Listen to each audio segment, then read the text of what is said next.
నమస్తే. జంతర్ మంతర్ దగ్గర ధర్నా జరుగుతున్నది సిజేపీ ఆధ్వర్యంలో. వెంటనే ప్రభుత్వం దిగి రావాలి అని పెద్ద ఎత్తున డిమాండ్ చేస్తున్నారు. వేలాదిగా రాత్రి లేదు పగలు లేదు 24 గంటలు దీక్షలు కొనసాగుతూనే ఉన్నాయి. ధర్నా కొనసాగుతూనే ఉన్నది. స్పీచ్లు ఇస్తూనే ఉన్నారు, డాన్సులు ఇస్తూనే ఉన్నారు, మోదీని డిమాండ్ చేస్తూనే ఉన్నారు, ధర్మేంద్ర ప్రధాన్ని ఎప్పుడు రిజైన్ చేయిస్తామని. సో అయితే హైదరాబాద్ నుంచి ప్రొఫెసర్ కోదండరామ్ గారు వచ్చారు, ఎమ్మెల్సీ. సార్ నమస్తే. నమస్తే. సో మీకు ఎట్లా కనబడుతున్నది మీ పొలిటికల్ కెరీర్ కావచ్చు, అంతకుముందు మీరు ప్రజా ఉద్యమాల్లో ఉన్న ఈ కెరీర్ అంతా చూసిన తర్వాత ఇట్లాంటి ఫైట్ ఎప్పుడైనా మీరు గతంలో చూసారా? రైతు ఉద్యమం చూసినా మనం లాస్ట్ 1 year బ్యాక్, ఆల్మోస్ట్ సంవత్సరం అంతా జరిగింది. సో తర్వాత జరుగుతున్న మరో పోరాటం ఇది. చాలా మంచి పరిణామం ఇది. మాకు కూడా ఇక దేశ భవిష్యత్తు మీద ఒక విశ్వాసం కలుగుతుంది. ఇక అయిపోయింది, ఒక తరం కొట్లాడింది, ఇంకా మనం అలసిపోయినాం, ఇక భవిష్యత్ ఏమవుతుంది అని చాలా మంది అనుకుంటున్న సమయంలో యువత మేము మా బాధ్యతను మర్చిపోలే, ఈ దేశ నిర్మాణం కోసం మేము మా పాత్ర నిర్వర్తించడానికి సిద్ధంగా ఉన్నామని వాళ్ళు ఇలా కదులుతుంటే చాలా సంతోషం అనిపిస్తున్నాయి, చాలా ఆనందంగా ఉంది. వాస్తవానికి ఇది నా దృష్టిలో మొత్తం వాళ్ళంతా ఎక్కడెక్కడో చదువుకుంటున్న వాళ్ళు జరుగుతున్న పరిణామాలను చూసి ఒకళ్ళు స్పందిస్తే మిగిలిన వాళ్ళు మేము కూడా అదే రకంగా ఆలోచిస్తున్నామని అందరు కూడా కదిలింది, అందరు కూడా ఒకటైంది. పాత పరిచయాలు మళ్ళీ పెంపొందించుకొని ఇలా అభిప్రాయాలను కలబోసుకొని అందరు కలిసి మార్పులు తీసుకొద్దాం, ఇట్లా కాదు ప్రభుత్వం నడవవలసింది అని.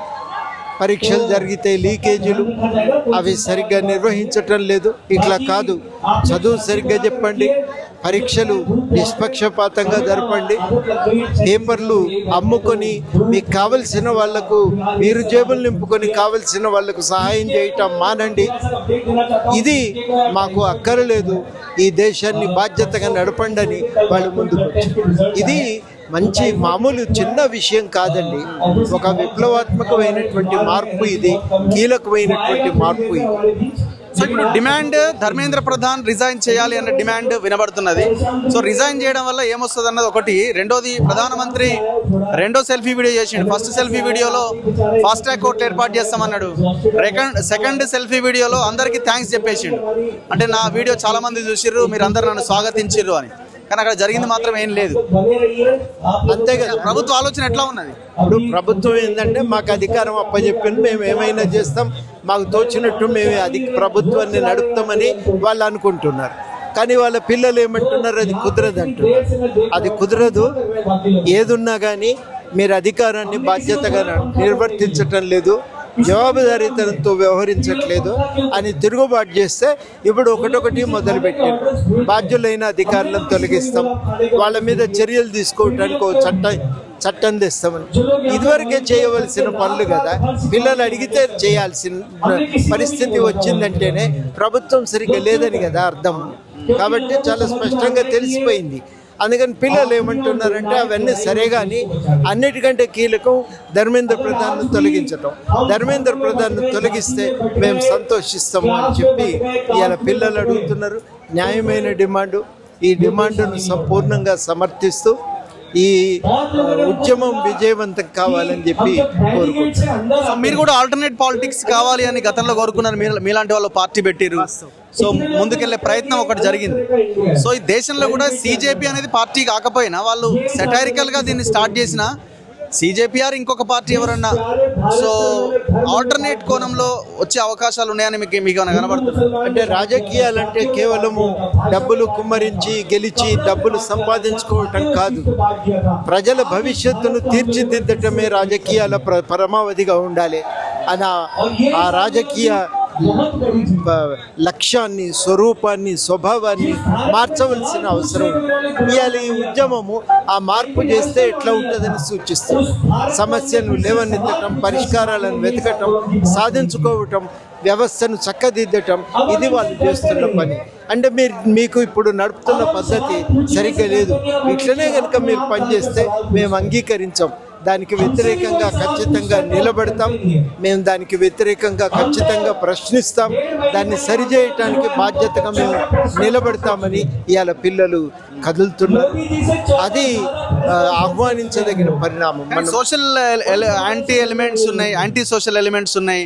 సో వీళ్ళంతా పాకిస్తాన్ అని ఇంకోటని రకరకాల కామెంట్స్. ఇంతకుముందే నిన్న ఒక ఎంపీ మాట్లాడి, తెలంగాణ ఎంపీ, దొంగలు వీళ్ళ వెనకాలంతా దొంగలు ఉన్నారు అని, వాళ్ళే దొంగలు అన్నారు ఒక ఆయన. ఇంకొక ఆయన అంటుండే వీళ్ళంతా పాకిస్తాన్ శక్తులు దీని వెనకాల ఉన్నాయి, వీళ్ళు విద్యార్థులు కాదు అరాచకవాదులు అని ఇంకో ఎంపీ మాట్లాడుతున్నాడు ఇందాకే. దీనివల్ల వచ్చే లాభం ఏం లేదు, కంఠశోష తప్ప. ఎందుకంటే ఒక సమస్యను లేవనెత్తింది, ఆ సమస్యకు పరిష్కారం కావాలని అడుగుతున్నారు. ఆ పరిష్కారాన్ని చూపించకపోతే ప్రభుత్వమే కొట్టుకోపోతుంది. కాబట్టి వాళ్ళ బాధ్యతను వాళ్ళు గుర్తెరిగి వ్యవహరించాలి. గుర్తెరిగి వ్యవహరించకపోతే వాళ్ళు దానికి తప్పనిసరిగా జవాబు చెప్పవలసిన పరిస్థితి ఏర్పడుతుంది. అది వాళ్ళు ఇలా గుర్తుపెట్టుకోవాలి, అర్థం చేసుకోవాలి.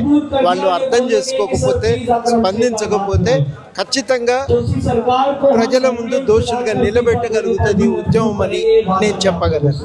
సో వాంగ్చుక్ దీక్ష విరమణని ఒక్కొక్కలాగా విశ్లేషిస్తున్నారు. అయితే అందరూ స్వాగతిస్తున్నారు, ఎందుకంటే మనిషి ప్రాణం పోయేటట్టుంది, సో ఆయన బతికుండాలి అని అందరు కోరుకుంటున్నారు. సో కాంగ్రెస్ ఎంపీ ఒక ఆయన Mazdoor or something, Uttar Pradesh MP అంటున్నాడు ఆయన బీజేపీతో డీల్ కుదుర్చుకున్నాడు అని. ఇట్లాంటి స్టేట్మెంట్స్ అపోజిషన్ పార్టీ వైపు నుంచి కూడా రావడం ఎట్లా? అది కరెక్ట్ కాదు, అట్లా మాట్లాడటం కూడా మంచిది కాదు. ఎందుకంటే ఆయన దీక్ష ఈ ఉద్యమానికి ఆజ్యం పోసింది. అట్లా ఆయన దీక్ష చేసి తన శరీరాన్ని తాకట్టు పెట్టి ఉద్యమాన్ని నిర్మిస్తున్నప్పుడు మనం ఎప్పుడు ఉపసంహరించాలంటే మొత్తం ప్రతిపక్ష పార్టీలు ఉపసంహరించమని విజ్ఞప్తి చేసినాయి, దేశమంతా ఉపసంహరించాలి అని కోరుకున్నాయి. వాంగ్చుక్ చనిపోవాలని ఎవరు కోరుకోలే, ఆయన బతికుండాలి, ఉద్యమంలో భాగంగా ఉండాలి అని కోరుకున్నారు. అదే జరుగుతున్నది, అది మనం అందరం కూడా ఆహ్వానించాలని నేను కోరుకుంటున్నాను. Thank you sir, thank you very much. So ఇది ప్రొఫెసర్ కోదండరామ్ గారు జంతర్ మంతర్ దగ్గరకు వచ్చారు. సో వాళ్ళని కలిసి వాళ్ళతో మాట్లాడి ఇక్కడున్న యువకులకు కొంత భరోసా ఇచ్చే ప్రయత్నం ఆయన కూడా చేస్తున్నారు. చూస్తూనే ఉండండి మన తొలి వెలుగు.